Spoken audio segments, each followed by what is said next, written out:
చాలా చాలా tasty and easy recipe home made kalakand ఎలా తయారు చేయాలో చూద్దామా. ముందుగా చిక్కటి పాలు తీసుకోవాలి.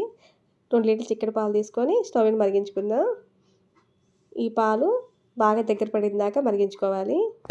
చాలా ఈజీగా చాలా టేస్టీగా చేసుకోవచ్చు.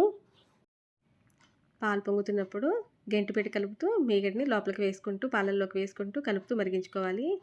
పాలు కలర్ చేంజ్ అయిన దాకా షుగర్ని యాడ్ చేసుకోకూడదు, మరిగించుకోవాలి. చూడండి, పాలు కలర్ చేంజ్ అయినాయి కదా. ఒకసారి కలుపుకొని లీటర్కి 100 గ్రామ్స్ షుగర్ తప్పున 200 గ్రాముల షుగర్ని యాడ్ చేసుకుందాం. యాడ్ చేసుకొని షుగర్ తక్కువ తినేవారైతే కొంచెం తగ్గించి యాడ్ చేసుకోవచ్చు.